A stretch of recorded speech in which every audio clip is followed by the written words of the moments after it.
Hein, c'est parti. Merci beaucoup. Alors, Alors, on est au chapitre Yud Zayin. Alors, ça fait très longtemps, je crois que depuis avant Pessah, on n'a pas fait du Sefer Shmuel. Donc, on reprend frais et dispo. Le sujet, donc, au chapitre Tet Zayin, il y a le roi David fuit la ville de Jérusalem, mais néanmoins, il renvoie Eviatar à Cohen et Tzadok à Jérusalem, ainsi qu'il a, si vous voulez, c'est il envoie, comment il s'appelle-t-il, excusez-moi, Hushai à Arki. Hushai à Arki, il envoie, c'est son grand copain, mais il fait une opération de désinformation en faisant passer Hushai Arki comme un traître. Hushai Arki arrive chez Absalom en disant: oh, grand roi. Il dit: mais je ne comprends pas. Était le copain de mon père? Non, non, ça y est, ton père, ça va, c'est un has-been, etc. En vérité, c'est un agent double. Donc, si vous voulez faire un colloque agent double du judaïsme, oui, vous avez le chapitre Tetzaïn et Yudzaïn dans le livre de Shmuel, où on voit que Hushai Arki fait comment dire, c'est un agent de David, un agent secret. Et nous allons voir la prouesse de Hushai Arki, c'est ce que nous allons voir ce soir. Tout de suite. Alors, le conseiller de David qui a récupéré Avshalom, c'est Achitophel. Et nos maîtres disent que Achitophel était le grand-père de Bathsheba et il a une haine absolue, une haine sans limite pour David. Voilà. Et Achitophel était, ce qu'on voit, c'était le Yoetz, c'était le conseilleur qui, on a vu dans le chapitre précédent, que ses conseils, il arrivait à comprendre les situations et les gens étaient babas, étaient complètement envoûtés par son intuition et sa science. Chapitre Yudzaïn Pasuk Aleph. Alors, regardez, ce que je vous demande, les amis, je déteste les monologues. Je déteste les monologues. Mais Pasuk Aleph, on revient bien en arrière alors. C'est possible qu'on revienne en arrière, mais on se remet dans le sujet. Ok. On se remet dans le sujet. Je vais vous dire, peut-être plus que Achitophel avait la haine de David, moi, la haine du monologue.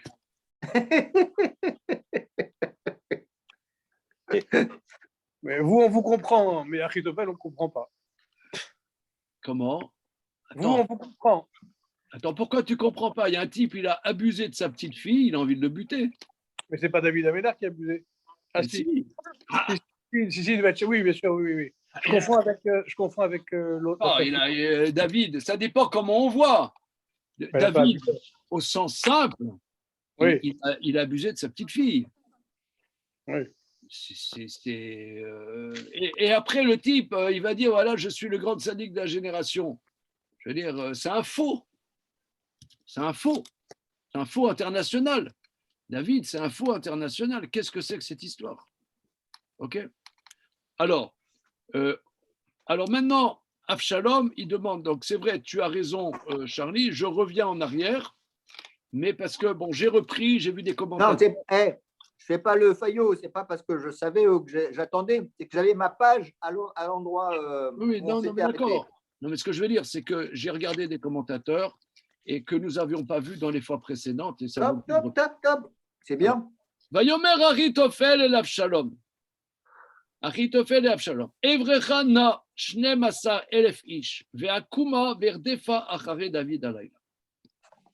Achitophel dit à Avshalom: laisse-moi choisir, s'il te plaît, 12 000 hommes que je me lève et que je poursuive David cette nuit-ci.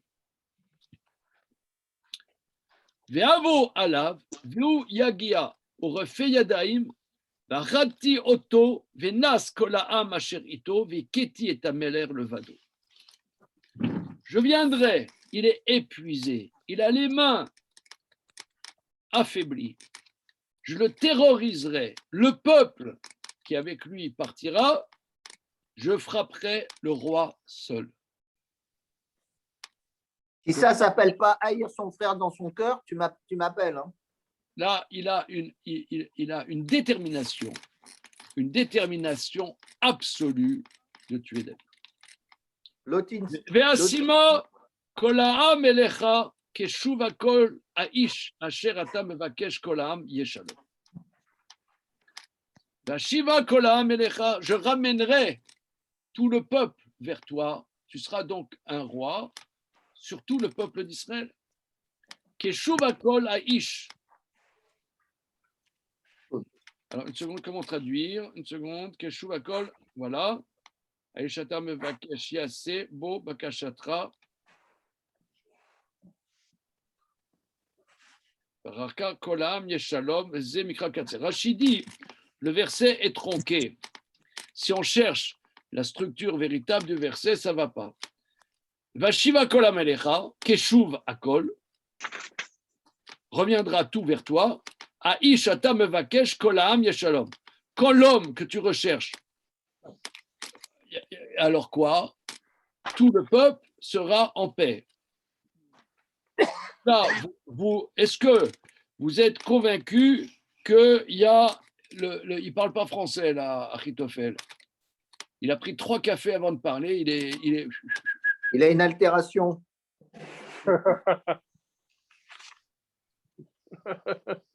Transitoire. Non, c'est scandaleux. Alors, une seconde. Le Tzudat David, Aïshata mevakesh, il ne manquera que l'homme que tu recherches. Il n'y a que l'homme que tu recherches qui manquera, mais tout le reste sera paisible. Laisse-moi faire. Vaïchar adavar bene Avshalom ou bene kol ziknei Israël. La chose a plu aux yeux d'Avshalom et aux yeux des anciens d'Israël. Alors, effectivement, on avait vu ça, mais je reprends. Regardez Rashi. Au bene kol ziknei Israël, Monsieur Eli. Oui. Allez, au boss, allez, Rashi. Ah, ben, Zikne, et Zikne Amshmaï. Et Zikne d'Ashmaï. Ça veut dire quoi? Ashmaï, je ne sais pas c'est quoi. C'est pas la tribu de Shamaï? Ashmaï, non, ça veut dire. Non. Ashmaï, dans le langage de Hacham. Ah. Un traître. Un traître. Rebelle. Un rebelle. Hacham. C'est un coupable. C'est un péché. C'est la faute. Hacham, c'est la faute. Zikne. Les experts en faute. Voilà. Alors, essayons de comprendre. Bonsoir, Monsieur Lelouch. Vaïchar adavar bene Avshalom, la chose a plu aux yeux d'Avshalom, aux yeux de tous les anciens d'Israël. Alors, a priori, on dirait qu'il y a les Chachamim avec Avshalom. Rachid ne nous dit pas du tout, c'est son conseil des sages, mais ces conseils des sages, c'est-à-dire, c'est comment il s'appelle le mec là du triangle de Medellín? Pablo Escobar. Ouais, il y a Pablo Escobar, il y a Don Corneol. et Berlusconi. Donc ça veut dire c'est les mafieux, quoi. Voilà. Dans son Racheteva, Rachid enlève le col. Au Béné Kol Zikne Israël, il dit au Béné Zikne Israël. Est-ce que ça. Non, important? Non, c'est pas ça le problème. Mais le problème, c'est que, si tu veux, on est choqué c'est que là, il y a le conseil des sages,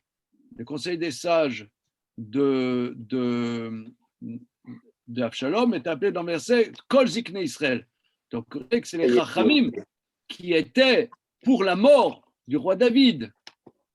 Alors, Rashi nous dit non, c'est le conseil des mafieux. Les parrains. Ouais, les parrains. Alors, c'est vrai, tu as les parrains, tu as le vieux parrain qui a 85 ans, 90 ans, on dit voilà, c'est les vieux. Mais c'est les sages quelque part, mais des sages pourris. Ouais. Expert en magouille. Voilà, alors ça c'est Rashi. Maintenant, le Ralbag dit non, ce sont les Chormé Israël.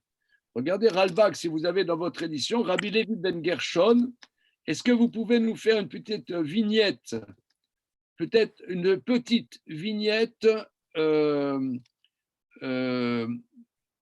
historique sur Rabbi Levi ben Gershon? Il vient pas de... Ne regardez pas Google, je peux le faire aussi. Hein. Il vient pas, j'ai un doute s'il vient d'Espagne ou d'Égypte. Alors, Rabbi Levi ben Gershon, petit-fils de Nachmanide, il est né à Banyuls sur 16. Wow. À Banyuls? À côté d'ici. Il est né à Banyuls sur 16. Banyuls. Non, Banyuls. Banyuls. À 2 pas d'ici. C'est dans 06. Voilà. C'est 06 Non. là-bas. Non. Dans le sud, Non, Banyuls. Dans l'Hérault. C'est dans Ah, l'Hérault. Dans l'Hérault. 34. Oui. Alors, Banyuls sur 16, donc il est né là, il a vécu la majorité de sa vie, si je ne m'abuse, à Avignon. Voilà, c'est des Chormé Provencia. Du pape. Et alors, lui, il dit non, que Kol Zikne Israël, pas comme Rashi, il dit oui, ce sont les sages d'Israël parce que il va y avoir une guerre civile. Cette guerre civile, finalement, à l'origine de ça, c'est la faute de David. Qu'on la prenne comme ci ou la prendre comme ça, c'est quand même un châtiment de David. Donc, David, c'est quelque part disqualifié, discrédité dans cette affaire. Donc, Ralbag dit contre Rashi, là, ce sont tous les sages. Il vaut mieux à la limite que David meure plutôt qu'il y ait un bain de sang généralisé. Voilà. OK. Ralbag, il dit que, est-ce qu'il dit que c'est de peur qu'il y ait un bain de sang? Regardons Ralbag, si vous l'avez. Il dit, Rabbi Levi, Iné kol chormé Israël iskimu bezot haetza ki gam eminu bedivrav shalom el ha'am shen aviv rotse lasot din umishpat l'echad ma'abayim lefanav im sheze hayam Hashem vara lanosh et David. Oui, il dit pas tout à fait ce que je dis. Il dit que ils étaient rentrés dans la démagogie de Avshalom, comme quoi David n'est plus à même de faire la justice dans le peuple d'Israël. Alors, verset E. Juste une petite incidence pour le Ralbag. Savez-vous qu'il y a un cratère sur la Lune qui porte son nom? Waouh. Alors, Béni, comment vous savez ça? Ben, j'ai lu cela, c'est une vérité. On a donné son nom à un cratère sur la Lune. Écoute, il est quand même considéré comme un des plus grands de nos philosophes, après le Rambam, ou en même temps que le Rambam. C'est vrai, absolument. Il méritait bien ça. Waouh. Standing ovation. Voilà. Alors, notre grand locodocien international, monsieur Guy Mor-Youssef, Oui. il faut prendre la relève. Oui. Dans 500 ans, il y aura un continent sur la planète Mars en ton nom. Tu vois? Oui. Alors, verset E. Vayomer Avshalom Kurana Gam le Chushai a Arki Venishma Ma Befiv Gam U. Avshalom dit, appelez, s'il vous plaît, aussi Hushai Arki, je vais écouter qu'est-ce qui est dans sa bouche lui aussi. Alors j'ai vu les commentateurs expliquent, je vais entendre ce qui est dans sa bouche lui aussi, je vais demander son conseil, mais je vais lui demander qu'il s'explique, ses explications, parce que Achitophel, c'était toujours bluffant. Si vous voulez, les gens, ils étaient hypnotisés. Mais là, il demande qu'il explique comment lui voit les choses.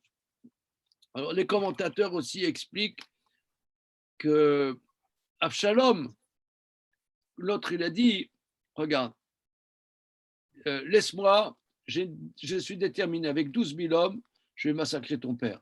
Et on n'en parle plus, tu vas être le roi.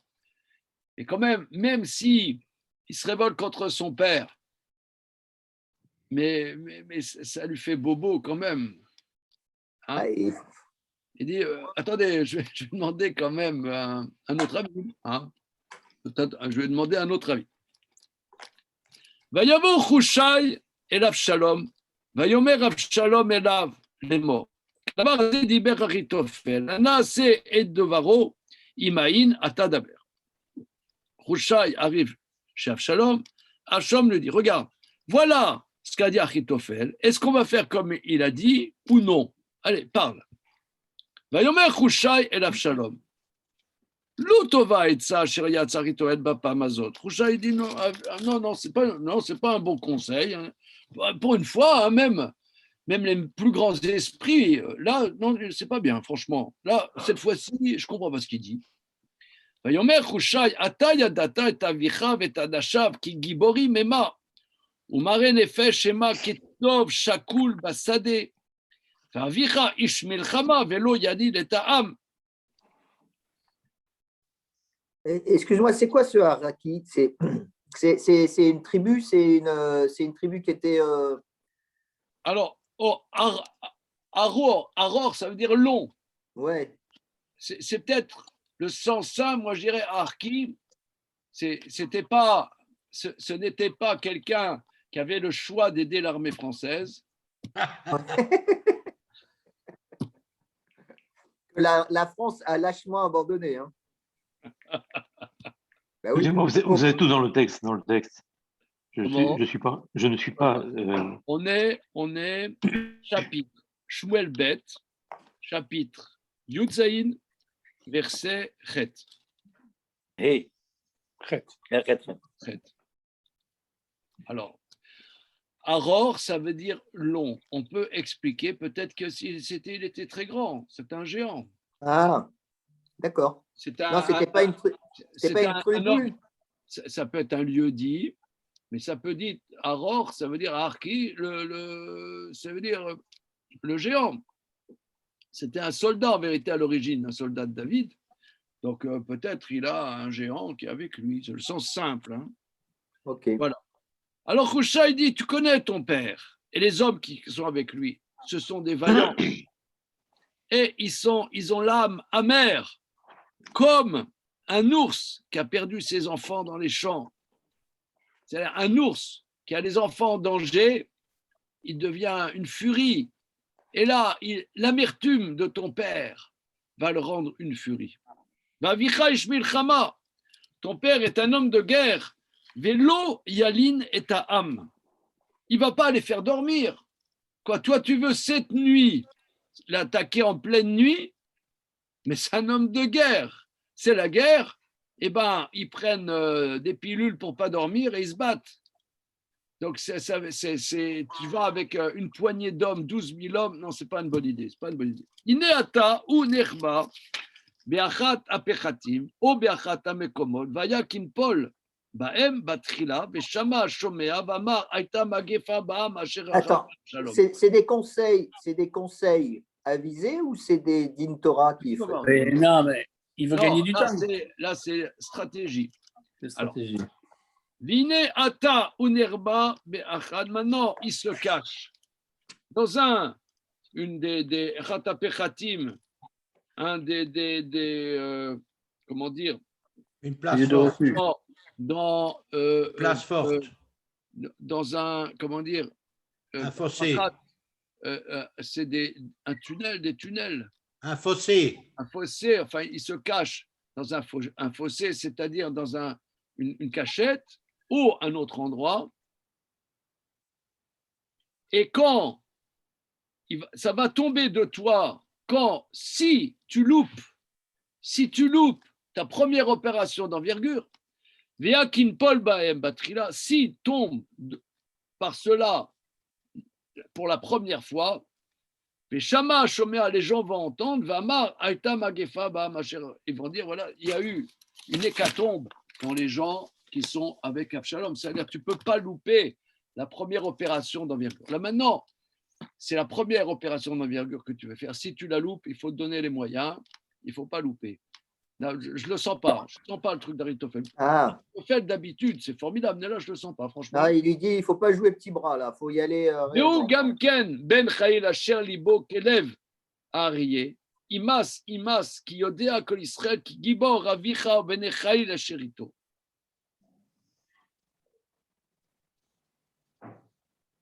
Et cet homme-là, Rachi exprime, même si c'est un homme vaillant, dont son cœur est comme le cœur d'un lion, il va se liquéfier, car tout le monde sait, tout Israël sait, que ton père est un vaillant, ainsi que tous les hommes d'armée qui sont avec lui.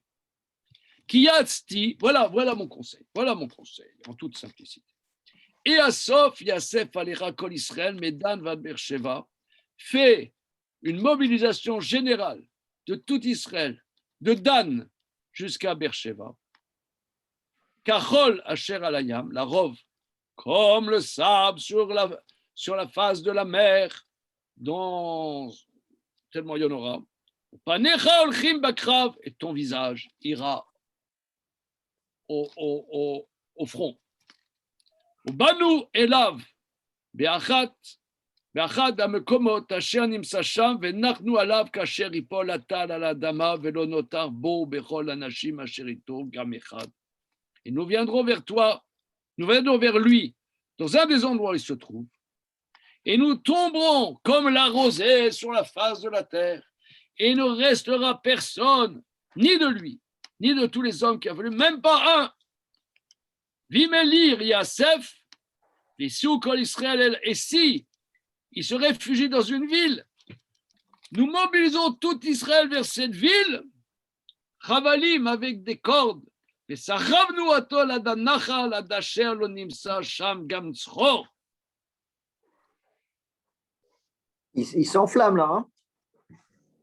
Et nous tirons avec ces cordes jusque Adanachal, rivière. C'est-à-dire jusqu'à la rivière, c'est-à-dire que les murailles s'effondreront, il ne restera que la rivière. Il ne restera même pas un caillou. Nayomer, Avshalom, Ekol Ish Israël, Tova Atzat Rusha Yarkim, Atzat Achitofel. Hashem tziva leafer et Atzat Achitofel, Atova lebavur Avi Hashem el Avshalom et Ara. Avshalom et tout Israël. Vous pouvez, on ne dit pas les Ékénim là maintenant. On ne dit pas les savants qui sont avec là, tout Israël. On ne parle pas des savants. Et il est meilleur le plan de Hushai Arki que le plan d'Achitophel. Mais le verset dit, mais Dieu avait ordonné d'effacer le conseil d'Achitophel, qui est bien meilleur, pour que Dieu amène sur Avshalom le malheur. En vérité, ce n'était pas normal, parce que le plan d'Achitophel était bien meilleur. Parce que là, maintenant, qu'est-ce qu'il fait Hushai avec tout son blabla en alexandrin? C'est pour gagner du temps. Entre-temps, il va faire savoir à David qu'il faut qu'il fuit. Et David va aller de l'autre côté du Jourdain. Le temps qu'il y ait tout ce blabla se présente, oui, David, il va dire par des émissaires à David de se cacher, de fuir, et il va. Donc, c'est un agent double. Voilà. Il n'avait pas les moyens en vérité, le conseil d'Achitophel était parfait, parce que Achitophel, il a compris que David était dans une situation complètement terrible, comme on l'a vu les dernières fois. Il fuyait, il était en déshérence, ils étaient fatigués, ils étaient épuisés. Et là, il ne fallait pas attendre une minute, c'était le moment pour tuer David.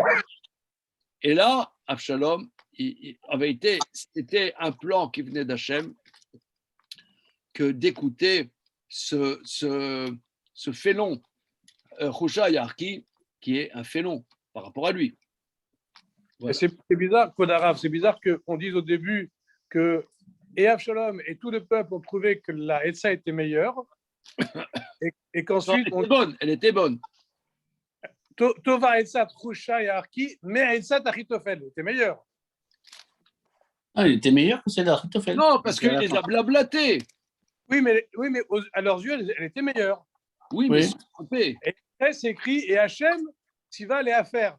On n'a pas besoin finalement. Pourquoi Hachem il est intervenu? Non, Hachem a intervenu qui trouve que c'était meilleur. Oui, mais c'est inversé alors. Bon, c'est dans le explique. c'est d'abord. Je vous explique en vérité, si tu prends du recul, le conseil d'Achitophel était complètement adapté comme d'habitude. Mais là, c'était pas normal. D'ailleurs, comment dire, là, Hachem a manipulé les hommes. C'était pas normal qu'ils trouvent que c'était bon. Et d'ailleurs, on peut remarquer que on dit les hommes d'Israël, on ne dit pas les Ékénim. Oui. Les Ékénim, ils ont été, on les a fait taire. Baïonnés, ouais, exactement. Voilà. On les a censurés. Ouais. Voilà. Alors, continuons.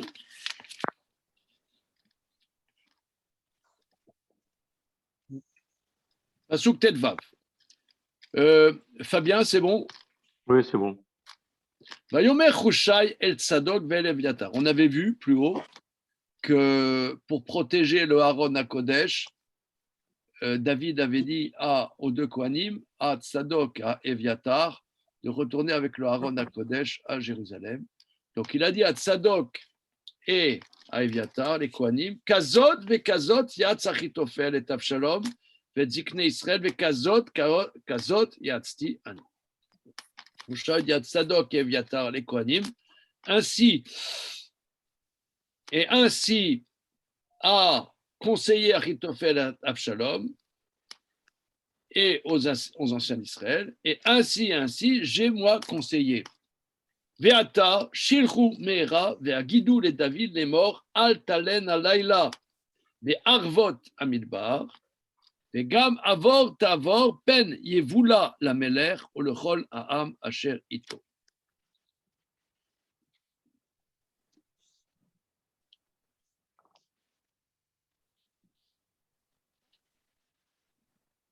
Alors, maintenant, envoyez vite et dites à David en disant, ne dors pas cette nuit dans les arvot, dans les plaines du désert, et passe vite le Jourdain, donc va de l'autre côté du Jourdain, peignez-vous là la meler, olocham asherito. Alors qu'est-ce que ça veut dire, peignez-vous là? Bah là, tu sois, il t'avale. Avalé, ouais. Oui, de peur que ça soit une dégradation pour le roi et le peuple. Oui, c'est-à-dire que que ça soit une catastrophe pour le roi. Alors, quelle est la catastrophe? Parce que il est possible que Absalom se rende compte que le plan d'Achitophel était meilleur et qu'il revienne de sa décision et qu'il dit, bon, finalement, Achitophel, vas-y. Donc, au cas où, je te demande de te cacher. Yonatan v'Achimaatz omdin ben Rogel. Alors, on avait vu plus haut qu'il y avait Yonatan, Achimaatz, c'était aussi les fils des Kohanim qui étaient retournés avec leur père pour faire les agents de liaison entre Eviatar, Tzadok et David. Donc, Yonatan et Achimaatz se trouvent au lieu dit En Rogel. Alors, En Rogel, c'est un endroit où on foule le linge pour le nettoyer. Le linge de Tsemer. Autrefois, il y a la laine, il mettait dans des lavoirs et il pressait avec les pieds le linge pour le nettoyer. Ouais, exactement comme Rachid, parfait. Ouais. Voilà. Et Yonatan Achimaat se tiennent au lieu-dit Enrogel. Valcha Ashifra est allée la servante et leur a raconté. Donc, si vous voulez, c'était à mi-chemin. Il y avait Yonatan Achimaat et il y avait une servante lambda, qui était celle qui faisait le linge, qui était l'agent de liaison. Voilà. Elle est allée, la servante, leur a raconté. Eux, ils sont partis. Ils ont dit au roi David, les transmissions, les raot lavo aïra. Alors, une seconde. Les transmissions de messages, ça se passait autour du pressoir? Du lavoir. Lavoir.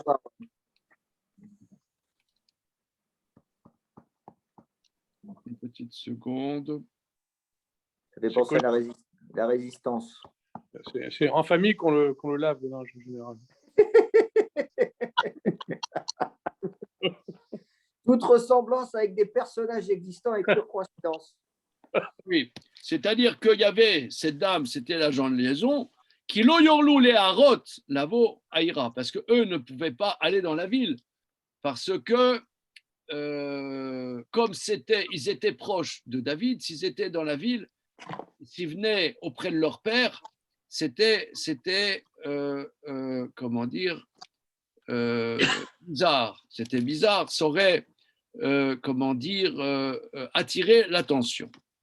Vayarotam nar, mais par contre, il y a un jeune homme, les a vu Yonatan Varimatz, Vayaged Avshalom, il a raconté à Avshalom. Donc là, regardez, c'est quand même super. Hein. D'ailleurs, je cherche des fonds pour faire un film là-dessus. Metro Goldwyn Mayer. Ouais, j'ai déjà la moitié du budget. Série peut-être. Ah, une série, c'est vrai, c'est plus à la mode. Ouais, en ce moment, ça marche mieux sur Netflix. Hein? Avec DiCaprio, non? DiCaprio? Comment? Tu prends DiCaprio et Brad Pitt? Non, mais c'est des vieux, là, maintenant. Il faut des jeunes. Il faut des petits jeunes. Là.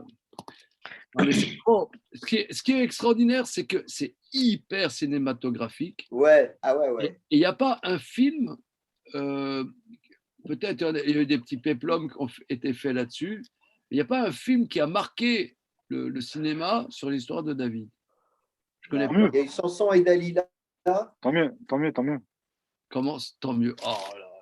Tant mieux. Non, parce que ça bloque l'esprit. Ça aurait été un carnage. Comment? Ça bloque l'esprit. Je sais pas, je trouve c'est le scénario, il est là, regardez, oui. C'est extraordinaire, tu vois même c'est d'une actualité, t'as l'agent double, t'as la petite qui fait le linge, en vérité, c'est l'agent de liaison, c'est extraordinaire. Mais c'est vrai, vous avez raison. Mais ce qui est beau, et là, il y a un gosse qui voit Yonatan et Achimaat, c'est dit, qu'est-ce qu'ils font là? Il va cafeter, machin. C'est magnifique. Mais vous avez raison. Et ce qui est beau, c'est que va Hachem, tu vas la faire. C'est dans tout ça, il y a Hachem qui manipule les hommes. On pourrait croire c'est que de la guerre et d'un jeu d'espions. Et dans tout ça, il y a Hachem. Ah oui, c'est vrai, j'avais oublié. Parce que tu étais dans le scénario. Ouais. Je cherchais le casting, moi. Dans le rôle d'Hachem. Qui c'est dans le rôle d'Hachem? Allez, on continue. Vayarotam Nahar, il y a un garçon, il les a vus. Vayaged Avshalom, Vayel Chushne Mera. Donc, ils ont compris. En haut de la colline, ils ont vu un garçon qui les a vus. Donc, ils partirent à toute blinde. Vayavu el bet ish babachurim. Ils arrivent dans la maison d'un homme. Au lieu dit bachurim, on a vu plus haut qu'il y avait Shimi ben Gera qui venait de la ville de Bachurim. Il y a un lieu qui s'appelle Bachurim. Donc ça, chez Sénor, Velo ber bachatsero. Et il a une citerne dans sa cour. Vayer Dusham. Et ils descendirent dans la citerne. Raïcha, la femme a pris Vatifros et Amassar Alpene Aber. Elle a pris une tenture qu'elle a mis sur la citerne. Vatishtar Alav Arefot.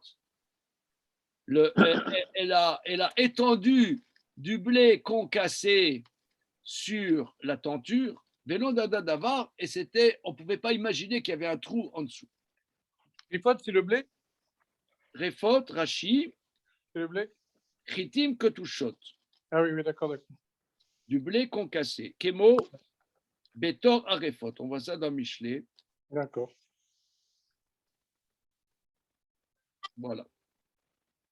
On voit ça, si je ne m'abuse, dans le traité. On voit ça dans le traité Betsa, les Refot aussi. C'est pour montrer que ça n'a pas été bougé, c'est ça en fait? Comme une sorte de toile d'araignée qui n'a pas été. C'est l'histoire du blé là, c'est pour dire qu'on. Non, c'est-à-dire que c'est un espace où il y a qui sert à faire du travail. On n'a pas l'idée qu'il y a un trou en dessous. Tu vois, sur le sol. Ah oui, d'accord. Sur le sol, tu vois un morceau de cuir, je ne sais pas moi, 4 mètres sur 4 mètres. Et dessus, on met du blé concassé.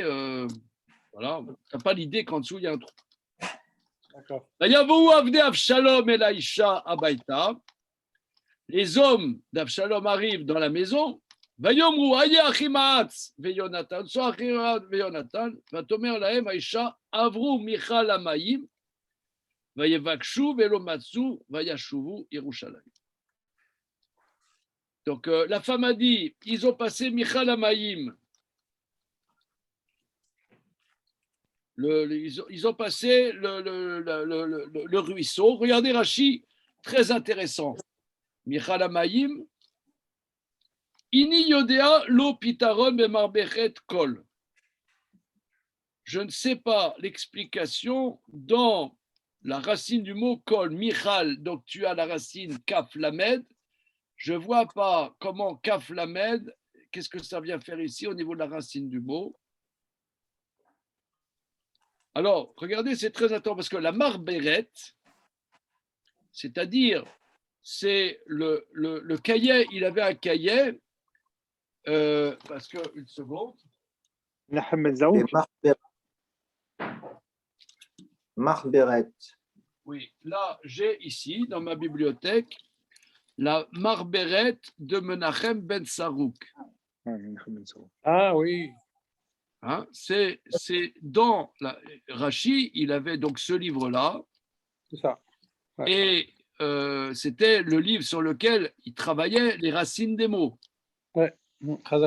Après, ça a été développé ensuite par le Radak, Rabbi David Ben Kimchi de Narbonne. Mais ça, c'est le livre qu'il avait Rashi, c'est la Marberet de Menachem Ben Sarouk. Il le sait. Comment on le sait? Il l'a dit? Oui, il le dit souvent. Hein. Il dit Menachem dit dans la Marberet. Il le dit souvent, ça. Hein. Comment vous avez eu le livre? Je l'ai acheté. Cadeau? Non, je l'ai acheté avec. Mais où? Avec d'argent. C'est vrai que des fois, il y a des livres qui me plaisent tellement, j'ai envie de les voler, mais je ne sais pas, je les ai achetés. Non, mais c'était où surtout? Bon, après. J'ai commandé chez Lehman à l'époque, il y a, je ne sais pas, une quinzaine d'années. Ah ouais. Voilà. Alors, on continue.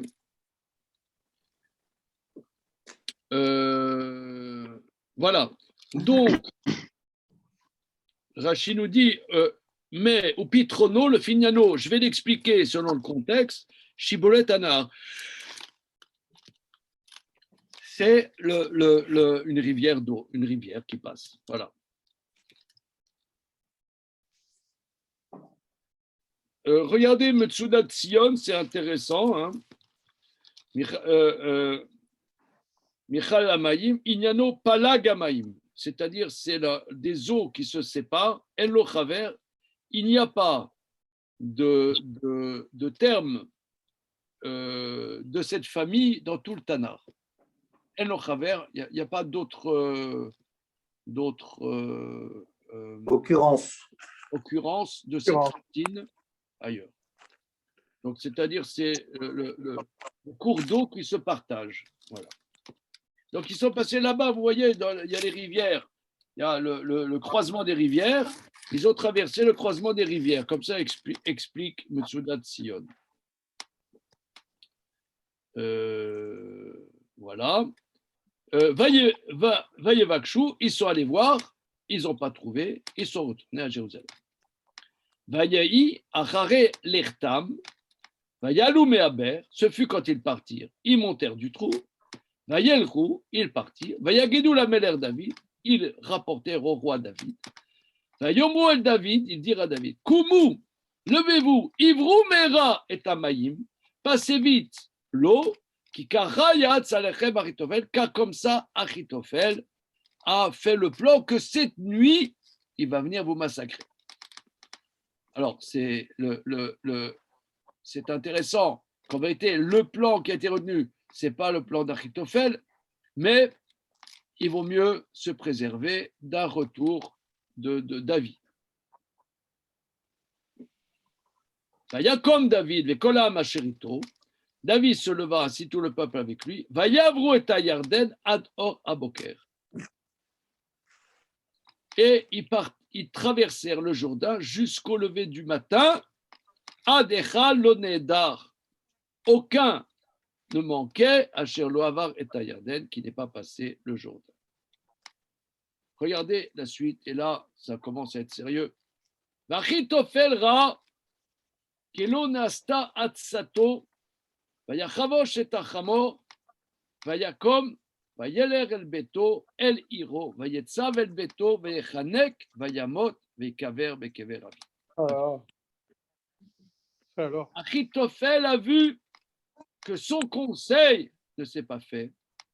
Il a scellé son âne, il se leva, partit dans sa maison, dans sa ville, donc parce qu'il était à Jérusalem avec Avshalom. Il alla dans sa maison, dans sa ville, il a ordonné à sa maison, c'est-à-dire il a fait son testament, il s'est pendu, il est mort, il a été enterré dans la maison de son père.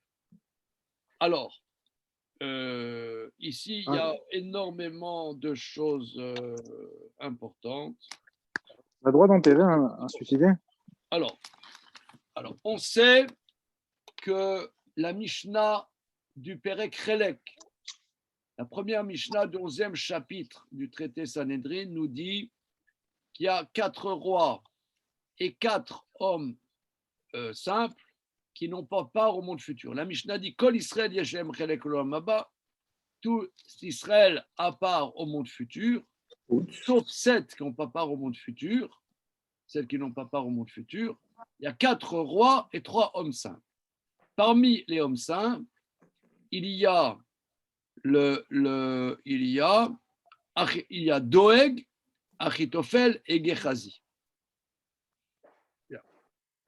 On ne va pas développer qui c'est Gehazi. Gehazi, entre parenthèses, si c'était la Haftara il y a 2 semaines. Le disciple de Richard.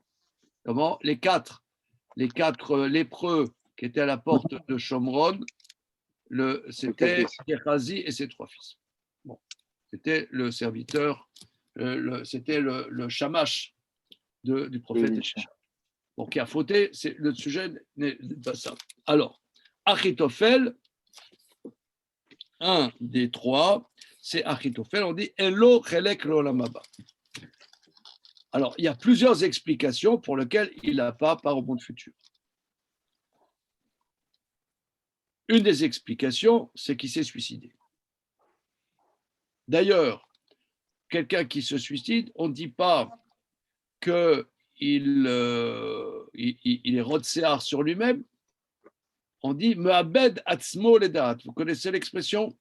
Non. Il se Me'abed atzmo ledat. Il perd son.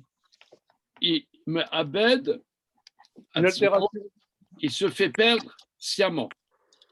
Me'abed atzmo ledat. Il se fait perdre sciemment. Il perd sciemment, oui. Alors, on ne dit pas qu'il se tue, il se fait perdre. Alors, les commentateurs expliquent qu'il se fait perdre du monde futur. Alors, concrètement, au niveau de la halakha pratique, il y a des gens qui se suicident. Alors, normalement, théoriquement, quelqu'un qui se suicide, lo alenu, on ne l'enterre pas, on ne s'endeuille pas, etc., puisque c'est un rachat. Mais concrètement, ce n'est pas comme ça. On considère qu'il était déprimé ou qu'il a perdu l'esprit et qu'il ne savait pas qu'est-ce qu'il faisait. Et on fait un enterrement normal. Et on s'endeuille. Mais disons, et même dans la halakha, même s'il fait comme Achitophel un testament. Bon, mais Achitophel, c'était un très grand chacham, il savait qu'est-ce qu'il faisait, il avait l'esprit clair. Et les chachamim, une des raisons pour lesquelles il n'a pas part au monde futur, c'est qu'il s'est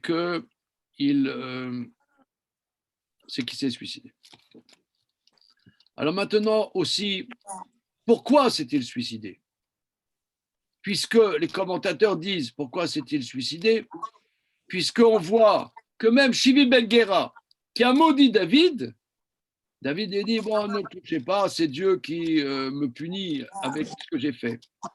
Donc là aussi, peut-être que, ok, Avshalom, il va louper. Il a compris qu'Avshalom s'est loupé, que c'est un freluquet, il n'a pas compris, il n'a pas eu les nerfs, il n'a pas eu la force, c'est loupé, l'affaire est loupée. Il a compris que Hushai, c'était du pipeau, il va se planter. Donc, Avshalom, il a perdu. Ok. Mais peut-être que David va lui pardonner. Pourquoi il se suicide? Je vois plus les copains là, Monsieur Benny et Monsieur Guy Youssef là. Ah non, on est là. Ah non, moi j'ai besoin de voir votre tronche, à moins que vous preniez votre douche, mais Non, on est là. non, là, j'ai besoin des copains là. Par rapport au conseil. Pourquoi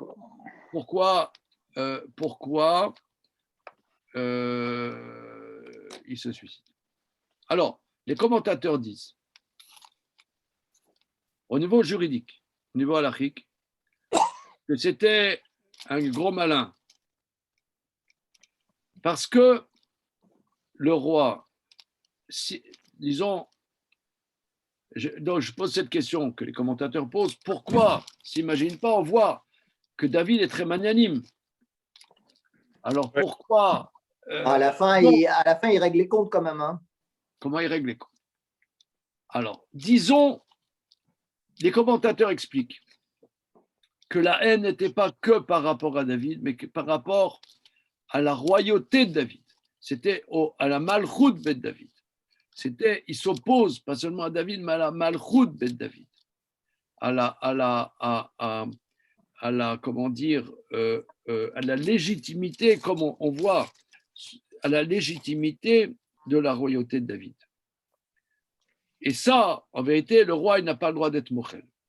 Il n'a pas le droit d'être mochel. Donc, si Absalom perd, il attrapera David Achitophel, il le condamnera à mort. Or, il y a une halakha que les Harougé Malchut, ceux qui sont tués parce qu'ils se sont révoltés contre la royauté, leurs biens sont dilapidés. Mamonon palette. Waouh. Ah oui. Et les biens sont dilapidés. Tandis que s'ils se suicident, ces biens seront hérités à ses enfants. Donc c'est ce qu'a, il a fait le testament parce que c'était ça son but. C'était que toute sa fortune ne soit pas dilapidée. Parce que s'il est exécuté… Attends. Olam Abba par rapport à des biens matériels, pour un grand sadique, ça paraît absurde. On dit pas, on n'a Pour pas dit, quelqu'un On n'a pas dit que c'est un quelqu'un tzaddik. qui est Hein. à fond, On n'a pas dit que c'est un tzaddik. on n'a pas dit que c'était un tzaddik. On a dit que c'était un génie. Un chacham, ouais. On a dit que c'était un génie. C'était un génie. Souvent, des génies ne sont pas des tzaddiks. Et on voit là, disons, comme ça, les chachamim. Alors, j'ai vu un commentaire stupéfiant.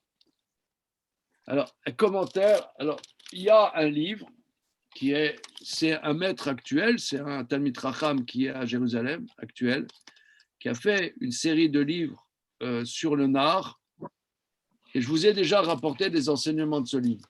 C'est un Rav Shabtai Weiss, qui se trouve à Jérusalem, et sur l'histoire d'Avshalom, il rapporte un commentaire, mais alors le commentaire du siècle. Bon, on voit ça la prochaine fois. Ah bon? Ah, c'est pour voir si vous dormez ou non. Là, c'est l'anti-vente, là. Alors, le Béni Brézin, il est avec nous là, Béni? Bon, il est allé se promener. Dans la douche, il est dans la douche. Il prend la douche. Alors, regardez. Shalom, tu es avec nous? Oui, Ok. Alors, toujours là.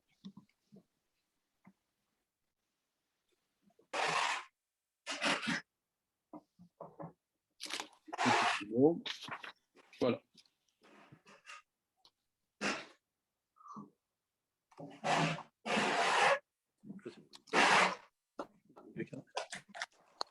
Quelque part.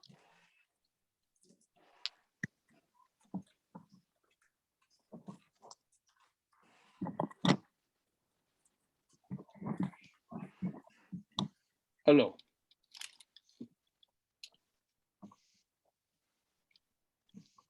il y a un sefer qui s'appelle Kilat Yaakov, il y a plusieurs siècles, sur le Nar. Et il rapporte la chose suivante. On a dit, il y a deux ennemis jurés de David, il y a Doeg et Achitophel. Doeg, la grande faute de Doeg, on l'a vu, c'est lui qui a cafeté à Shaoul. David avait été reçu par Achimelech, le Cohen, qui lui avait donné à manger. Il lui avait donné à manger l'épée de Goliath, etc. Donc, Doeg, qui était à Nov, au Mishkan, à Nov, c'est lui qui a dénoncé que le Cohen Achimelech avait accueilli David, et c'est à la suite de cette dénonciation que les Kohanim ont été massacrés par Shaul. Donc ça, il a perdu par ce lachon hara, par cette information terrible, il a perdu son Olam Haba. Et les Chachamim disent que là-bas, c'était Abir Haroim. On voit là-bas, il est appelé le plus puissant des bergers. Mais c'est une manière de dire, Abir Haroim, c'était le plus grand des sages de la génération, c'était Doeg, qui était le cafeteur contre David. Et maintenant, on a Achitophel, qui est le génie de la génération, le plus grand des Chachamim, le génie de la génération, qui ont de cesse d'avoir une haine sans limite pour la royauté de David. Alors,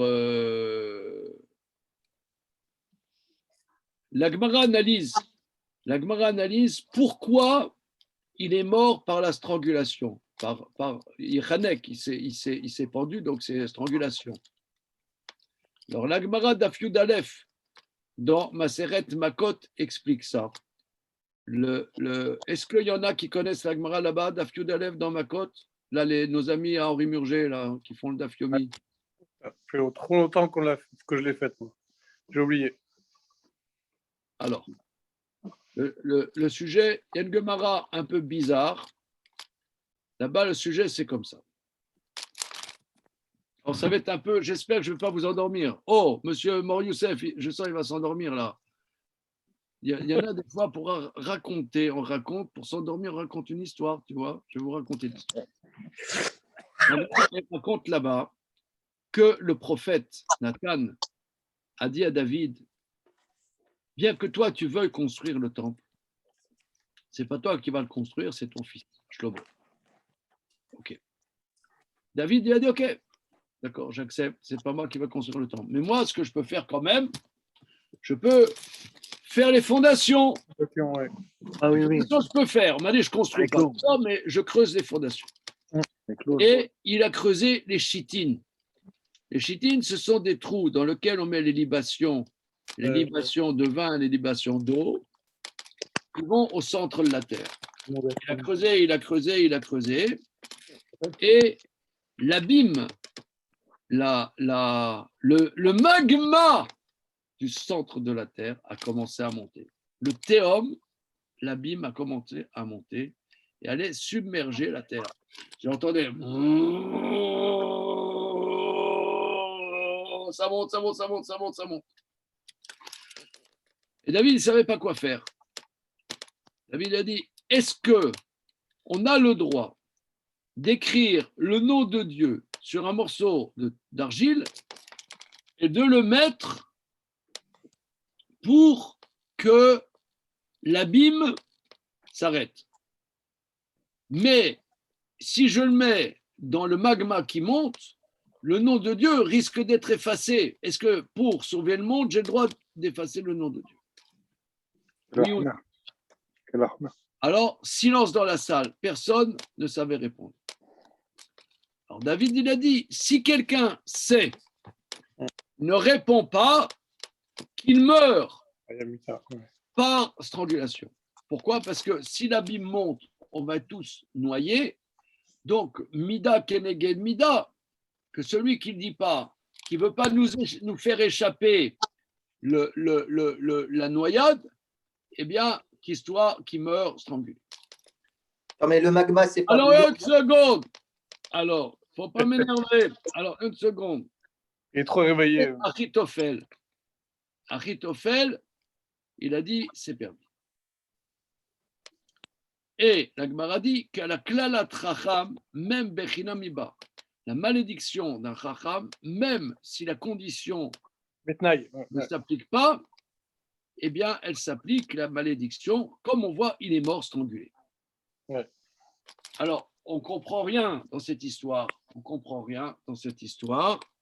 comprend pas pourquoi Achitophel n'a pas répondu tout de suite. Pourquoi il fallait que l'autre le maudisse pour qu'il réagisse.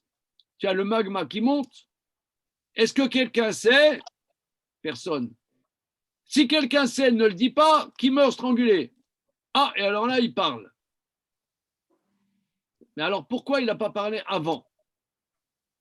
Alors ça, c'est une question sur le pshat de l'agma. Alors, il y a le Arur Laner de Rabbi Yaakov Ettlinger, qui était le maître en Gemara de Rabbi Shimshon Raphaël Hirsch. Je ne vois plus les copains là. Monsieur Eli, il n'est plus là. Ah, si. Que Rabbi Yaakov Ettlinger de Arur Laner. Parce que cette Gemara se trouve dans deux endroits. Elle se trouve dans Souka et se trouve aussi dans Makot. Il explique que pourquoi il ne voulait pas répondre. Parce que David, lui, il tenait que c'est à cause de David que les Kohanim, ils sont morts. Avec l'histoire des prépuces. C'est à cause de David que les gens s'ils ne s'étaient pas réfugiés chez les Kohanim, tout ça ne serait pas arrivé. Donc en se réfugiant chez les Kohanim, il les a mis en danger. Mais il ne les a pas mis en danger directement, il les a mis en gramma. Voilà. En gramma, un gramme. Il a donné la possibilité d'un danger. De la même manière, mettre le morceau de terre cuite avec le nom de Dieu, j'efface pas le nom de Dieu. je fais de manière indirecte que ça s'efface. Or, lui, tient, Achitophel, que l'indirect est une faute comme le direct. C'est pour ça, d'où l'origine de la haine de David. Bon, il faut beaucoup méditer sur ce sujet. Il faut beaucoup méditer sur ce sujet. En tout cas, ça c'est l'origine de pourquoi il n'a pas dit. Mais cette haine, en vérité, cette haine, cette haine, elle vient de l'histoire de la mort avant l'histoire de Bathsheba.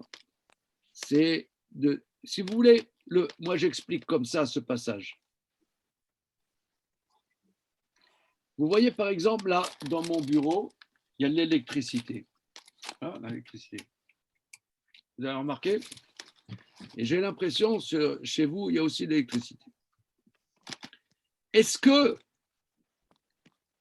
vous n'avez pas honte de foutre en l'air la planète? Parce que l'électricité, soit c'est l'électricité avec de l'énergie fossile, donc vous polluez la planète, ou soit c'est avec des centrales nucléaires. Alors c'est vrai, il y a des cinglés, ils appellent ça une énergie propre. Ce n'est pas propre du tout, puisque les déchets nucléaires, c'est impossible de les dépolluer. Donc c'est en vérité, en utilisant l'électricité, vous foutez l'humanité et la planète en l'air. Vous êtes vraiment des salauds. Alors vous allez dire, ouais, d'accord, mais ça, c'est potentiel, c'est éventuel, c'est pas direct. Moi, je fais pas ça pour foutre en l'air. D'accord? Ou alors, par exemple, est-ce que des fois, par exemple, là, il y a la viande cachère que nous, on a, elle ne vient pas de ces pays. Mais non, il paraît que dans McDo ou dans des trucs comme ça, tu as de la viande qui vient du Brésil, d'endroits de la déforestation. Alors, comment on peut encore manger de la viande? Vous avez des gens comme ça, non? Oui, il y en a plein. De plus en plus. Ouais, de plus en plus. Ouais. Les vertueux, si vous voulez. Les vertueux. Les vertueux, oui. Les vertueux. Moi, je prône un judaïsme vertueux. Ils sont verts, ils sont tueurs en même temps. Ouais. Or, si tu veux être vertueux, la seule chose que tu as à faire, c'est de crever. Parce que vivre, vous voyez, par exemple, on a vu ça, au Hachem, les choses se sont un peu calmées ces dernières années. Mais il y a quelques années, par exemple, quand il y avait des bagarres avec le Hezbollah ou avec le Hamas à Gaza, tous les pays bien pensants, ils disaient « Ouais, Israël, machin, bidule, ils massacrent, tout ça. » Ils ne se massacrent pas, ils se défendent. Et il n'y a aucun massacre, et ils se défendent. Ouais, mais d'accord, mais comment le peuple juif, ils disent voilà, ils ont été victimes pendant la Seconde Guerre mondiale, et maintenant, comment ils se permettent? Ils se permettent de survivre, c'est tout. C'est-à-dire vivre et survivre, c'est pas moral. Et Achitophel, lui, il supportait pas le côté amoral de David. C'est vrai que David, il a sauvé sa vie, mais il les a mis en danger. D'accord? Quelle est l'alternative? Qui crève? Oui. David, c'est vrai, David, c'est la limite. C'est vous voyez, par exemple, il y a une question halachique, il y a un livre entier qui a été écrit là-dessus. J'en ai parlé à un autre cours. C'est une question halachique complexe. Il y a des gens, ils étaient en camp de concentration. Il y en a un, il a possibilité de s'évader. Mais s'il s'évade, tout le baraquement va être fusillé. Est-ce qu'il a le droit de s'évader? C'est un peu comme la gourde dans le désert. C'est Chayecha Kodmim. Voilà, Kodmim. Chayara Kodmim. Oui, non, mais il y a le fait d'une vie longue et une vie courte. Et une vie courte, c'est toujours une vie. Là, tu parles trop rapide. Je te dis, il y a un Tamid Chacham, il a écrit tout un livre sur cette question, comment trancher ça. Non, mais a priori, c'est pas le cœur de notre sujet, mais je vais vous dire, c'est peut-être que c'est permis de le faire, mais vous en conviendrez que c'est terrible. Terrible. Oui, c'est terrible. C'est terrible. Mais la nourriture dans le désert, c'est je terrible. prends encore un autre exemple. Vous avez entendu parler le père de Rav Mordechai Rothenberg, là, les copains là, à Murger, vous connaissez? Oui, Vous avez connu Rav Chaim Yaakov? oui, bien sûr. Hein? Bon, alors, Chaim Yaakov, que les gens de sa communauté appellent le roux. Bon, lui, il était en Verse. Je ne sais pas, il avait combien d'enfants, il était marié avec combien d'enfants? 9. Et comment 9? Okay. Ah, vous parlez de la première femme? Première. Ils étaient dans le wagon qui partait là-bas, dans les camps d'extermination. Et lui, il a eu la possibilité de sauter du train. Mais en sautant du train, il laisse sa femme et ses enfants. Qu'est-ce qu'il a fait? Il a sauté du train. Regardez, c'est un truc terrible, ce truc. Ouais. C'est un truc qui dépasse l'entendement. Alors, effectivement, lui, il l'a fait d'un point de vue halachique. Il a dit d'un point de vue halachique. De toute façon, on va tous mourir. Ça ne sert à rien de rester. Ouais, halachiquement, il faut que je sauve ma vie. Ah, il y a ses enfants, il y a sa femme. Bye bye, Barbara. Non, ça veut dire, il faut avoir l'esprit clair. Mais ça dépasse la morale. C'est quelque chose qui est vivre en vérité dépasse. C'est des cas limites. Mais vivre dépasse la morale. Tout à l'heure, j'étais Intermarché. Moi, j'ai une vie passionnante. Mais alors là, Oui, les enfants, ma vie, là, j'ai une vie incroyable. J'étais à Intermarché. Derrière moi, il y a une madame qui dit, vous savez, monsieur, je suis fille de gens qui ont sauvé des Juifs pendant la guerre. Elle m'a raconté, là, à la caisse. Et vous savez, moi, j'aime les gens comme vous, elle m'a dit. Elle m'a dit, mais faites attention avec la kippa quand même. Elle m'a dit, mais j'aime les gens comme vous. Là, une dame plus âgée que moi. Et elle a dit, mes parents, ils ont sauvé des Juifs pendant la guerre. Ils ont caché des Juifs chez eux, dans la ferme, machin. Elle m'a raconté. Alors, mais ces Juifs, de quel droit ils se cachaient, ces goïms? Ils les mettent en danger? Ah, vous aimez pas ça, hein? Ils mettent en danger qui? J'ai pas compris. Comment? Tu rigoles ou quoi? Non, mais qui met en danger qui? J'ai pas compris, j'ai pas entendu. Les Juifs, les goïms. En danger les goïms. On a C'est les goïms qui ont décidé. C'est pas... Non, mais Pas compris, là. les Juifs, en se cachant chez les goïms, ils mettent en danger des goïms. Ils se cachent pas chez les goïms, c'est les goïms qui les prennent pour les cacher. Attends, tu rêves ou quoi? Quoi? C'est ce livre-là? Non, c'est quoi? Non, je vois pas. Non. Vous ne laissez plus le français, vous. Plus tard, tu comprendras. Plus tard, vous comprendrez Jérôme Clément. C'est quoi? Ouais. Ok. Alors, Tu comprendras. Jérôme Clément, c'est le mec qui a inventé Arte. Ah. Ouais. Bon, moi, je n'ai jamais vu Arte de ma vie, mais il paraît que ça existe. D'accord? Bien. Ouais. Alors, c'est le mec qui a inventé Arte. Il savait, bon, il a été élevé à la catholique, machin, bidule. Il savait vaguement que sa mère était juive, etc. Ah, d'accord. Et quand sa mère est décédée, je ne sais pas, en 96, un truc comme ça, oui, en fouillant les papiers de sa défunte mère, il a découvert que les parents de sa mère ont été déportés à Auschwitz. Il ne savait pas. Il n'avait jamais entendu parler de ses grands-parents, il ne savait rien de ses grands-parents. La madame là, il y a le nom, un nom juif polonais, machin. La madame, elle avait blackouté complètement l'histoire de sa famille. Ouais. Ok. Donc il a découvert, à 50 ans, il avait 50 ans, il a découvert l'histoire de sa famille maternelle. Et, entre autres choses, dans le livre, il raconte comment ils ont été déportés, il est allé là-bas sur place, c'était à la campagne, dans le centre de la France.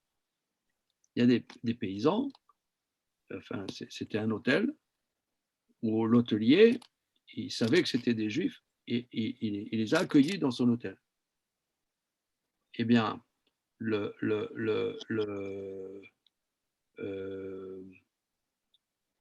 il y a eu des dénonciations, tous les Juifs ont été déportés.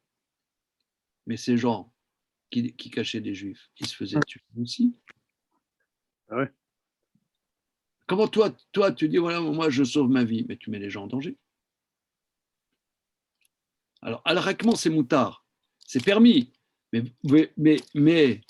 vous conviendrez que c'est pas. Est-ce que vous comprenez que c'est pas évident?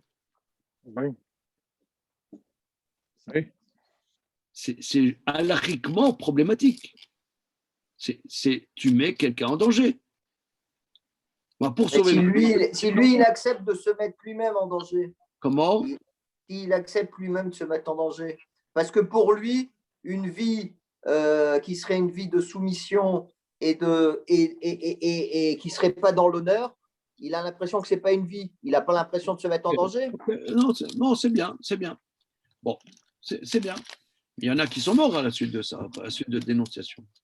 Ok. Alors, en tout cas, le Achitophel avait une haine sur David, lui disait c'est à cause de David que tous les Kohanim ont été massacrés. C'est à cause de lui. Et ok, donc, mais c'était Grama, donc il n'a pas voulu dire. Ok, il n'a pas voulu dire. Alors maintenant, je viens dans ce que le livre Keilat Yaakov, on voit ici deux personnes qui étaient l'un le Gadol Hador et l'autre le génie de la génération, qui avait une haine absolue pour David. Alors, le Kilot Yaakov rapporte qu'au sujet de Doeg, on a vu ça plus haut, on a vu ça quand on faisait le Shmuel Aleph, quand David était poursuivi par Shaoul. À un moment, Doeg, il écrit Doeg, Dalet, parce que Doeg, c'est avec un Aleph, mais à un moment, Doeg est écrit Doeg avec un Yud, Doeg. Alors, les Chachamim expliquent que Dieu se faisait du souci pour Doeg. Est-ce que Doeg, il se faisait du souci, est-ce que Doeg arrivera à dominer la haine qu'il a? Alors, les commentateurs disent, pourquoi Dieu se faisait du souci? Il espérait que Doeg surmonte sa haine. Pourquoi? Parce que les kabbalistes disent que Doeg et Achitophel, c'était le Gilgoul de Datan et Aviram. Waouh. Et d'ailleurs, Doeg, c'est le Dalet de Datan et Achitophel, c'est le Aleph de Aviram. Datan et Aviram, depuis l'Égypte, c'était les ennemis jurés de Moshe. On ne sait même pas pourquoi. D'ailleurs, c'est Datan et Aviram qui ont cafeté Moshe, et c'est à cause de ça que Moshe a dû partir dans la terre de Midian. Et Datan et Aviram, il rapporte que le Yalkut Shimoni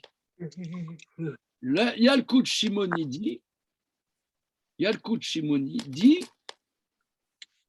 dans Parashat Shlar Lecha, lorsque les explorateurs sont venus, ils ont dit on ne peut pas rentrer dans la terre de Canaan, c'est pas possible, etc. Machin, bidou. Ok. Donc Dieu a dit vous resterez 40 ans dans le désert. Après, il y en a qui ont dit mais non, c'est pas possible. Mettons-nous un chef et allons dans la terre de Canaan. Non, excusez-moi. Mapilim. Je ne veux pas faire d'erreur. Une seconde. Je regarde le passage précisément. Petite seconde.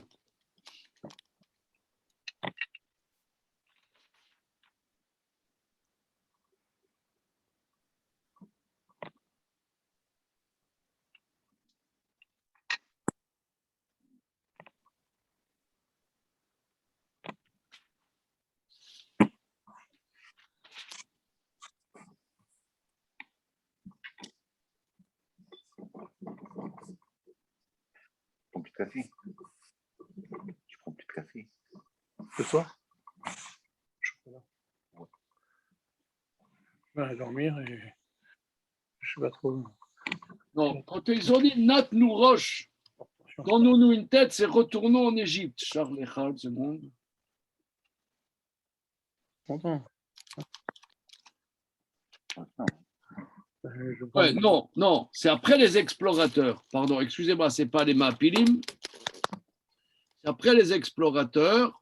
Après les explorateurs, on ne peut pas aller dans la terre de Canaan. On ne pourra pas. Donc, Vayomu Ish el Achiv, regardez, Vayomu Ish el Achiv, Nitna Rosh Velashom Mitzrayma. Donnons-nous une tête, retournons au Égypte. C'est quoi Ish el Achiv? C'est Datan Aviram. Et le Yalkut Shimoni dit que ceux qui ont voulu alors retourner en Égypte, oui, ils ont dit mettons-nous un chef. Et qui aurait été le chef? Datan. Et Aviram, Datan serait été à la place de Moshe et Aviram à la place de Aaron. Donc ça veut dire que Datan, Aviram, c'était des Gdolador. Nous, Datan, Aviram, on dirait, c'est vrai, vous voyez, toujours, on dirait, dans toutes les communautés, tu as toujours deux grincheux. Ouais. Il y a le comité veut faire un truc, il dit non, c'est pas bien, ça va coûter trop cher, non, qu'est-ce que c'est ça? Un Meknes, on faisait pas comme ça, machin, bidule. Tu as toujours deux grincheux. Mais là, c'est pas ça. C'est pas ça. C'est Nathan Aviram, c'était des personnalités émérites. C'est un chidouche. Ouais. C'est un Ça se voit chidouche. pas. Hein. Ça se voit pas du tout. Hein. Hein, c'est un grand chidouche. Ça se voit pas dans la Torah, on ne voit pas que j'étais émérite. Hein. C'est pas l'impression que ça. Non. Et là, les Mekoubalim disent que Datan Aviram et Doeg Achitophel, c'est la même Neshama. Et que le Midrash dit que Dieu se souciait, espérait que dans ce nouveau transmigration de l'âme, de ce nouveau Gilgoul, Doeg arriverait à surmonter cette haine cruelle contre cette haine structurelle, contre contre les tzadikim, contre Moshe Rabbeinu, contre David. Et ils n'ont pas surmonté. Ils n'ont pas surmonté. Mais là, ça donne un horizon à notre sujet qui est impressionnant. C'est pour ça que je voulais voir ça avec vous. On a repris donc ces versets qu'on avait déjà vus, mais on reprend. Voilà. Ok. Regardez, on s'arrête là. On s'arrête là pour le moment. Et Bezrat Hashem, a priori, c'est bon la semaine prochaine. On prendra Pasuk Kavdalet. Ok. Après la mort de Achitophel, qu'est-ce qui va se passer? Suspense torride. Ok. Oui. Merci Rav. Yes. C'est impressionnant ce midrash. Hein. Magnifique. Ouais. Ça donne un horizon. Un nouvel horizon. On a du mal à l'expliquer quand même, parce que tout ce qu'on voit avec Datan et Aviram, on a quand même du mal à l'expliquer. On ne voit pas dans tout ce qu'on lit qu'ils avaient même un potentiel. On ne le voit pas à la limite. Ils étaient tout le temps contre toujours Keneged. Bon, Korach encore, on voyait que c'était quelqu'un. Bon. Mais eux, on ne voit pas. Hein. Voilà. Mais alors, le Midrash, dans le Yalkut Shimoni, quand on dit Nitna Rosh, ceux qui ont voulu retourner en terre d'Égypte, c'était noté Rosh, c'était Datan, et celui qui serait à la place de Aaron, ce serait Aviram. Donc ça veut dire qu'il y avait une telle hypothèse. C'était des meneurs. Des meneurs. Oui, tout à fait. On va essayer de méditer là-dessus. Je vais essayer de méditer aussi. Et c'est bien eux. Tu as raison. Tu as raison, Eliaou, que le sens premier, c'est pas comme ça que ça ressort. Non, mais c'est bien, on est d'accord que c'est bien eux-mêmes qui se frappaient l'un l'autre, non? Quand Moshe Rabbeinu, il a dit oui, c'est eux qui se frappent son ami, etc. Hein, c'est ça, hein? Oui, c'est eux qui se frappaient. Bon. Ok. Merci, allez, salut. Tout bravo.